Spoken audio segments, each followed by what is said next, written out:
Donc, Laurent m'a demandé de parler de la Suisse, un exemple pour l'Europe fédérale ou un modèle pour l'Union européenne. Alors, dans cette problématique, il y a déjà trois mots qui sont presque trois concepts. La Suisse en elle-même, c'est un mystère de l'Europe, le fédéralisme. Donc, je vais un peu débroussailler petit à petit, en commençant par le fédéralisme. Voici pour moi un terme ou un mot mal compris, ou s'il n'est pas mal compris, en tout cas un mot qui est étouffé par, j'ai beaucoup entendu le mot humaniste dans les débats précédents. Les humanistes, a priori, n'aiment pas le mot fédéralisme. Les anti-humanistes, voilà, ils n'aiment pas le mot fédéralisme. Ils font tout pour l'étouffer. Or, pour moi, c'est un mot qui conviendrait le mieux au mode de fonctionnement et d'organisation des sociétés du XXIe siècle, avec tout ce qu'on appelle mondialisation, toutes ces migrations, toutes ces rencontres interculturelles, tous ces voyages, voilà. Donc, levons un peu le voile sur ce mot. Le fédéralisme n'est pas une forme d'organisation de l'État seulement. Moi, quand je parle de fédéralisme, je me réfère à un véritable état d'esprit, à une attitude profondément humaniste. C'est d'ailleurs la raison pour laquelle, je ne vous l'ai pas dit, j'ai créé un courant de pensée qui s'appelle la fédéralitude. Alors, dans la fédéralitude, c'est un peu comme le swag chez les Américains, il y a l'esprit, mais il y a aussi l'attitude fédéraliste. Voilà, le mot fédéralitude, si vous le cherchez sur Google, vous allez être saturé. Alors, en venant ici, j'ai signé une pétition, hein, vous l'avez tous peut-être signé ou vu, et dans cette pétition, il y avait un hashtag « Je suis fédéraliste ». Eh bien, pour moi, fédéraliste, c'est l'opposé de l'oppresseur, c'est l'opposé du dictateur. Le fédéraliste, c'est quelqu'un qui est attaché à l'altérité. Vous savez, c'est quoi l'altérité? C'est considérer l'autre comme étant le reflet de soi-même, ou un autre de soi. C'est quelqu'un qui n'a pas la présomption de supériorité sur ses semblables. Il ne se considère pas comme étant seul au monde. C'est quelqu'un qui conçoit son existence comme faisant partie d'une existence globale. Pour moi, c'est ça le fédéralisme. C'est quelqu'un, donc, qui veut donner aux autres la même chose qu'il veut. Il y a un principe de réciprocité. Il n'existe pas à travers ou au travers des concepts intellectuels qui, pour moi, sont parfois abstraits, mais il existe à travers l'humanité et l'humanisme. Donc, par exemple, nous sommes en France. Notre constitution française jacobine dira « La République est une et indivisible ». Si elle devenait ou si elle avait été fédéraliste, cette phrase deviendrait autre chose. Elle serait « La condition humaine est une et universelle ». Voilà, c'est ça pour moi l'état d'esprit du fédéralisme. Et je tenais à faire cette introduction parce qu'il y a des gens qui sont tellement ignorants du mot fédéraliste ou fédéralisme qu'ils se cadrent tout de suite dès qu'ils entendent ce terme. Alors, après, on entre dans le deuxième concept, c'est l'Europe. Comme vous le voyez bien, je suis la rencontre de l'Europe et d'un autre continent. Ça se voit. Donc, qui ne connaît pas cette partie du monde dont la culture s'est répandue à travers la surface de la Terre? L'Europe. L'Europe de la Grèce antique. L'Europe de l'Empire romain. L'Europe du christianisme impulsé par l'empereur Constantin. Vous saviez ça? C'est lui qui l'a propulsé. L'Europe aussi des affrontements catholiques et protestants. L'Europe colonisatrice de l'Amérique, de l'Afrique, de l'Asie, de l'Australie aussi, très loin dans le Pacifique. Eh bien, ne l'occultons pas, hein, l'Europe qui a aussi participé à la traite négrière. L'Europe des Lumières. Je dis souvent, attention, les mêmes qui ont mis leurs frères en esclavage en Europe, ce sont aussi les mêmes qui ont pratiqué l'esclavage hors de l'Europe. Vous savez qu'avant la Révolution française, il y avait moins de 5% des gens qui étaient aisés, qui détenaient le pouvoir, le clergé, la royauté et la noblesse. Représentaient moins de 3%, peut-être même 1%. Et le reste, c'était de la paysannerie, qu'on exploitait. Eh bien, ils ont eu le même comportement partout ailleurs, jusqu'au moment où la lumière est venue se répandre sur ce continent, en partant d'ailleurs du Royaume-Uni, le Brexit. Donc l'Europe des Lumières, mais aussi l'Europe de la révolution industrielle, le moteur, le train, le bateau, la voiture, l'avion, tous ces produits qu'on trouve partout sur le globe terrestre et qui nous amènent d'autres problèmes, la pollution par exemple. L'Europe des nations qui s'affrontèrent sans quartier. L'inféo a parlé de 3 guerres entre la France et l'Allemagne. Moi, j'insiste sur 2 grands conflits, 1914-18 et 1939-45. Nous n'oublions jamais, qui ont fait des morts. Et maintenant, l'Europe qui décide de faire la paix. Oui, l'Europe est en paix. Pour moi, aujourd'hui, c'est une terre de paix et de prospérité. Elle offre l'asile aux humains qui viennent de partout. On les appelle les migrants, les réfugiés, les exilés, les persécutés. Vous savez? L'Europe qui a obtenu le prix Nobel de la paix, ou plutôt l'Union européenne, en 2012. Mais en 2016, l'Europe qui doute des... Ah, il y a le Brexit, avec plein Brexit, Nexit, vous savez, le Brexit chrétien qui vient de... Mais soyons sérieux. Moi, je dis aux Européens, mon père est européen. Je dois le dire, le monde entier, l'humanité tout entière est entrée dans un mimétisme, je vous assure, aveugle. On mime l'Europe, on mime le mode de vie occidental, mais aveuglément. Donc la planète est entrée dans un mode de vie occidental, accouché par l'Europe, et son émanation, l'Amérique du Nord. Nous devons donc être conscients que tout ce qui se fait de bien ou de mal en Europe a forcément des conséquences dans la marche du monde. C'est pas un petit continent, l'Europe. On a une grande responsabilité. C'est la raison pour laquelle les fédéralistes que nous sommes, que vous êtes, avons le devoir d'œuvrer pour la réussite de la construction de l'Europe des peuples. Parce que c'est la première ressource, c'est la première richesse, n'est-ce pas? Voilà, c'est notre combat. J'ai regardé un peu dans les documents de l'Europe, je ne vais pas faire l'histoire de l'Europe, mais dans le projet de traité établissant une constitution pour l'Europe, qui avait été remis au président du Conseil européen à Rome le 18 juillet 2003, qui avait été signé par Giscard d'Estaing à l'époque. Dans ce traité, dans son préambule, il est écrit, première phrase, notre constitution, 3 points de suspension, est appelée démocratie, parce que le pouvoir est entre les mains, non d'une minorité, mais du plus grand nombre. Et en fait, cette constitution cite Thucydide, je ne sais même pas qui c'est Thucydide, chapitre 2, paragraphe 37. Mais la phrase est belle, sauf que dans la réalité, il y a des doutes.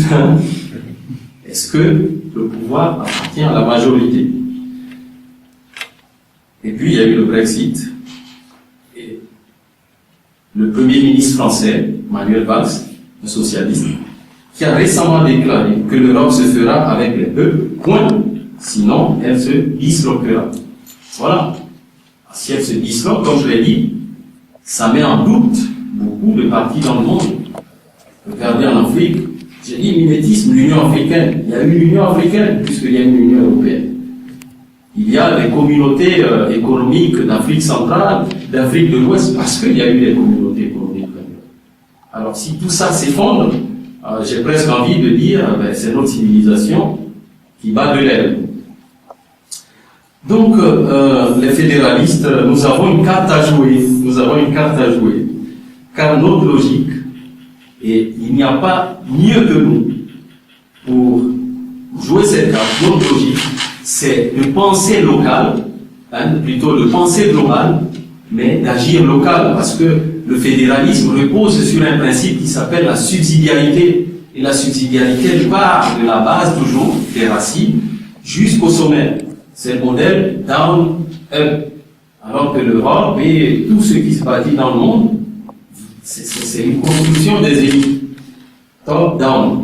Et aujourd'hui, on voit que les peuples, arrivent à un degré de maturité qui ne leur permet plus d'accepter tout et n'importe quoi.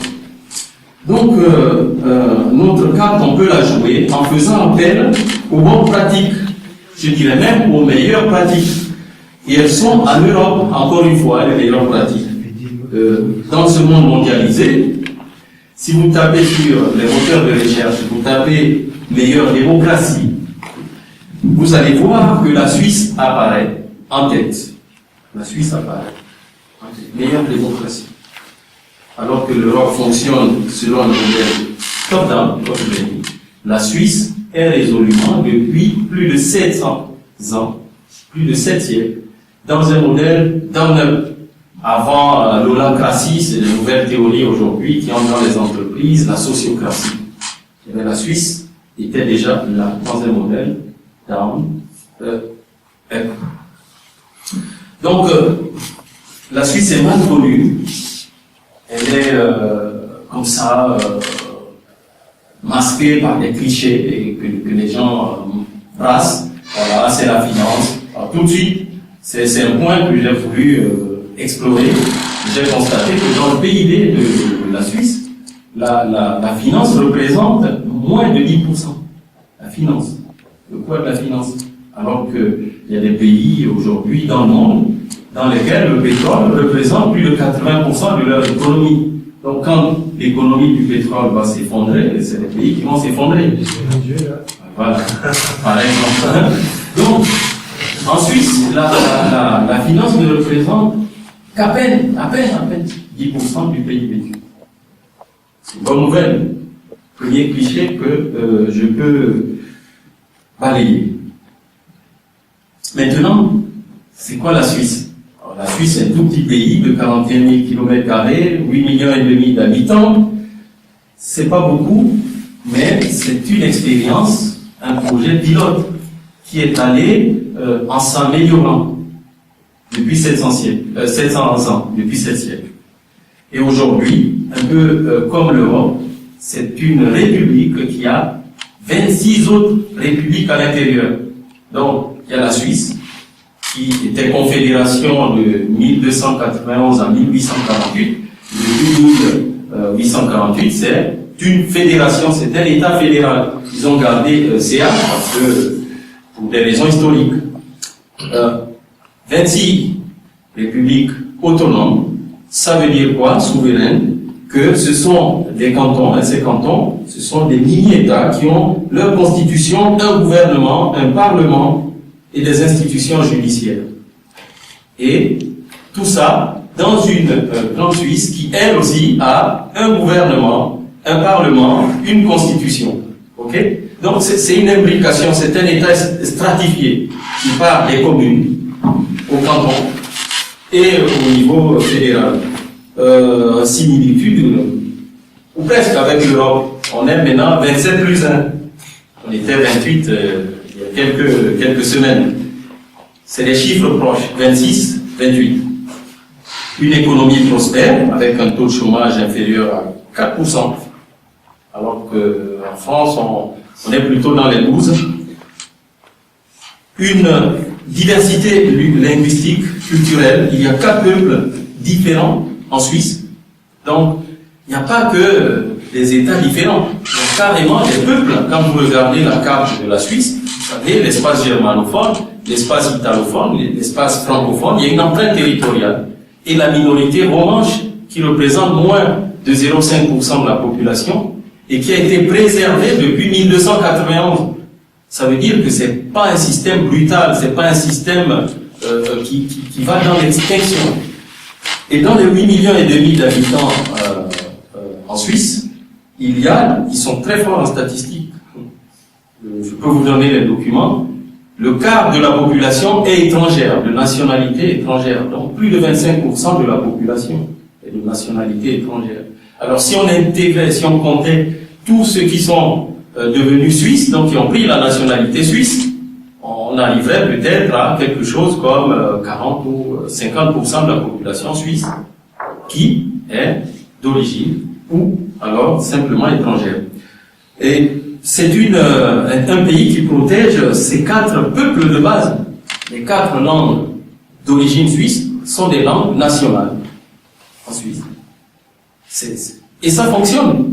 Après, il y a l'anglais qui s'est rajouté comme langue d'ouverture au monde. Alors, il y a beaucoup de choses encore à savoir sur ce pays.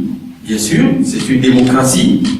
La démocratie se caractérise par une séparation claire des 3 pouvoirs. Moi, j'ai regardé un peu notre Union européenne.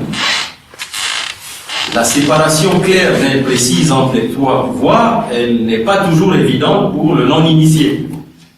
C'est une démocratie suisse. Quand on regarde comment sont formées les institutions européennes, on se demande qui vote qui et à quel moment est-ce que le peuple tient les commandes. Voilà.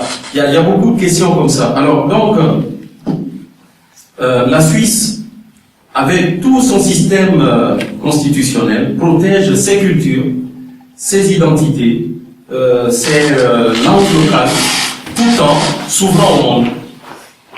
C'est merveilleux. Moi, c'est ce que j'attends à la limite de l'Europe. Donc, quelqu'un disait, je crois que c'est ça, que l'Europe n'a pas craindre à rougir des apports extérieurs ou de cette rencontre qui est en train de se faire entre les peuples européens, mais de cultures différentes. Avec de la bonne méthode, on peut arriver à surmonter ça. Donc, puisque nous parlons de l'Europe des peuples, sachez que la Suisse est l'un des rares pays au monde à déclarer que, en Suisse, c'est le peuple qui est le souverain. C'est un pays où il n'y a pas de roi, pas de prince, pas de princesse. Il y a un peuple qui est souverain. Il n'y a pas de président élu au suffrage universel direct, hors de question, parce que pour eux, c'est une fiction. Élire quelqu'un au suffrage universel direct, quelqu'un qui vient en Corrèze et qui élirait un candidat qui vient du Nord, qu'il n'a jamais vu et qu'il ne verra jamais, entre nous, c'est une fiction. Voilà. Ils n'ont pas ça. Donc, comment ça se passe là-bas? C'est le peuple qui élit le Parlement, mais en s'appuyant toujours sur les cantons, donc les différentes républiques, et les cantons s'appuient sur les communes. Donc, chaque canton va élire l'équivalent chez nous des sénateurs et des députés. Donc, ils ont un parlement bicaméral. Ces sénateurs et députés vont se retrouver au Parlement à Genève ensemble, et là, ils vont constituer un gouvernement. Alors, comment est-ce qu'ils vont constituer leur gouvernement? C'est sur la base de ce qu'ils appellent la démocratie de concordance. C'est une démocratie consensuelle, mais pas une démocratie basée sur le plus nombreux, parce que le plus nombreux, en Europe, si on allait sur cette logique, les Allemands c'est 85 millions d'habitants, après viennent les Français, 65 millions d'habitants, et les autres, quelle serait leur place? Alors la démocratie de concordance suisse, elle dit, nous allons prendre les principales forces politiques de la Suisse, tout en les prenant, nous allons aussi tenir compte de la diversité des peuples suisses. Donc il faut qu'il y ait un Allemand, il faut qu'il y ait un italophone, un francophone, un romanche, qu'il y ait un protestant, un catholique, qu'il y ait un socialiste, qu'il y ait un écologiste, si ce sont par exemple les partis qui arrivent en tête. Voilà. Donc ils appellent ça le carré magique. C'est basé sur l'intelligence collective. C'est pas quelque chose de brut qu'on applique bêtement parce que c'est trop facile de mettre les gens en concurrence et dire on va élire au suffrage universel et que le plus fort gagne. À partir de ce moment, tous les coups sont permis. Donc, nous avons un pays qui ensuite est gouverné par un collège de 7 personnes. Vous me direz pourquoi 7? Le parti fédéraliste européen a essayé un collège de 12. Quand même, dans les écrits judéo-chrétiens, il est dit que Dieu a créé le monde en 7 jours. N'est-ce pas? C'est un chiffre magique. C'est un chiffre de plénitude. Et on démontre dans les techniques de réunion que 7, ça convient parfaitement pour avoir une réunion équilibrée. Donc, c'est un gouvernement de 7 personnes, élus pour 4 ans. Pareil, les parlementaires élus pour 4 ans. Et puisque vous avez un collège de 7, chaque année, c'est encore le Parlement qui va désigner dans le collège de 7 un des 7 qui va assumer le rôle de président. Mais c'est un ministre. Alors, ça veut dire quoi? Avoir en plus de sa charge de ministre, assumer le rôle de président. C'est avoir 4 fonctions supplémentaires. Et c'est des fonctions de cohésion et de représentation. Ça va être d'animer d'abord les réunions, puisqu'ils sont 7, il faut bien qu'ils animent les réunions.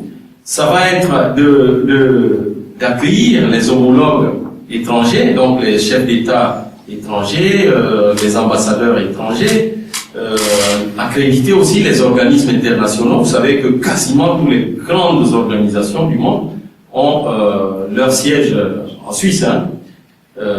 C'est un pays qui n'a pas connu en 700 ans le coup d'État. C'est quand même un gage de stabilité. On n'ira pas les placer dans les pays mouvants ou dans d'autres pays européens qui, c'est malheureux à dire, mais qui ont quand même connu, du fait du culte de la personnalité, des personnalités qui ont entraîné les autres dans l'erreur. Donc, ça va être ça le rôle du président. Animer les réunions, accréditer les ambassades et les organisations, les ambassadeurs et les organismes internationaux. Ça va être aussi de prononcer le discours de fin d'année. C'est un discours à la nation.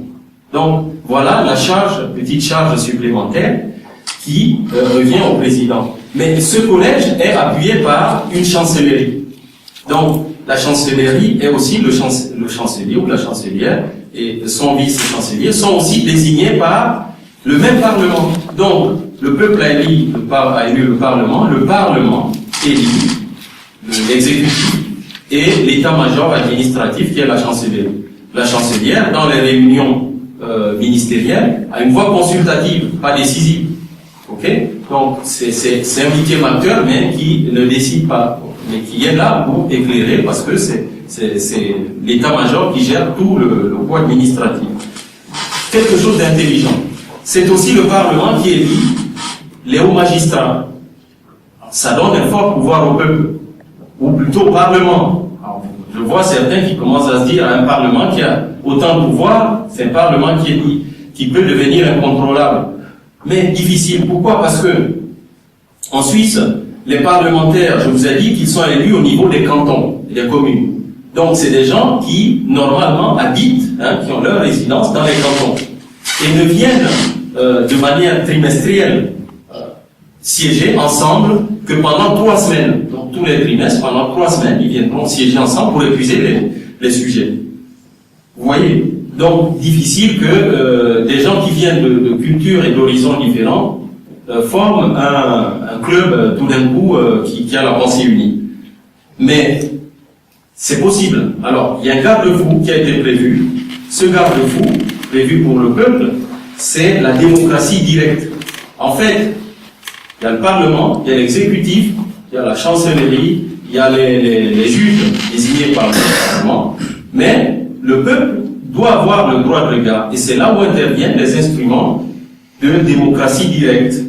Et ces instruments apparaissent déjà dans la Constitution. Il y a des objets qui obligatoirement doivent, pour avoir lieu, par exemple, modification de la Constitution, doivent obligatoirement passer par un référendum.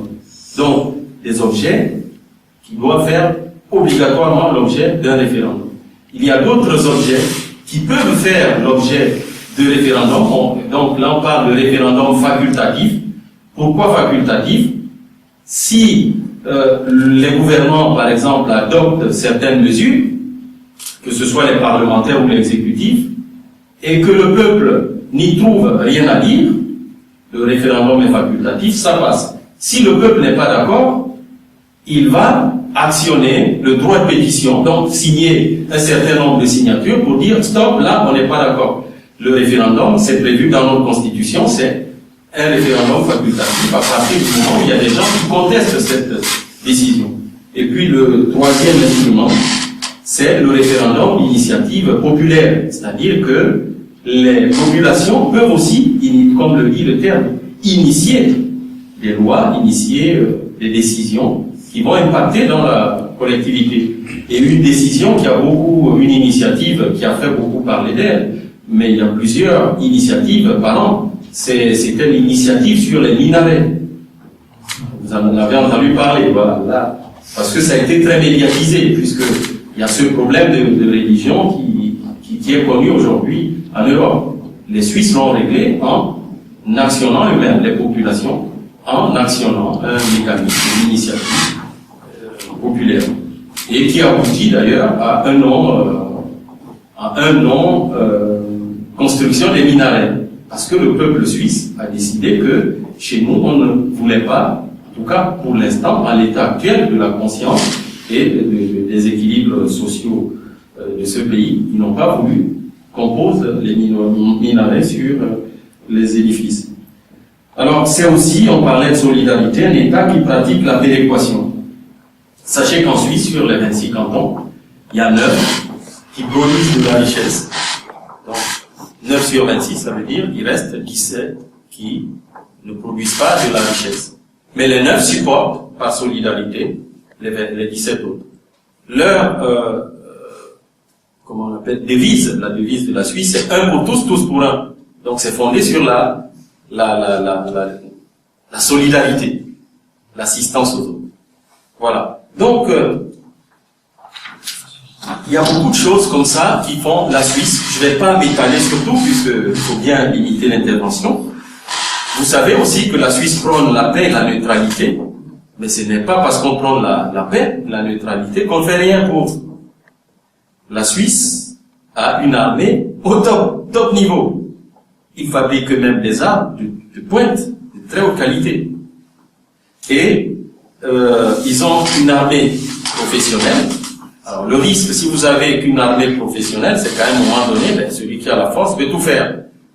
Donc c'est compensé toujours par le même principe, la subsidiarité, par le fait que dans toutes les communes, tous les jeunes hommes, donc masculins, le sexe masculin suisse, sont obligatoirement astreints au service militaire.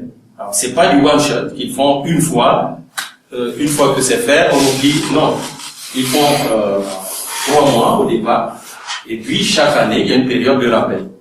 Et c'est un pays, puisque cette éducation militaire doit aboutir à quelque chose, c'est à vous donner l'arme. C'est un pays où tous les Suisses ont les armes chez eux. Vous comprenez? Mais donner aux gens les armes sans éducation, ce serait délicat, voilà.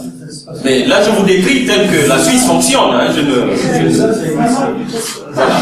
C'est pourquoi j'ai dit, c'est pas du watch, c'est de 18 à 32 ans. 30 ou 32 ans. Et puis après, c'est selon les niveaux. Et on vous donne une arme, mais c'est inscrit quelque part. On sait qu'il y a une arme, parce qu'il a dit quel est son niveau d'instruction militaire. D'ailleurs, ils appellent ça comme ça. Donc, mais ils ont une armée de métier qui est là, qui protège la Suisse.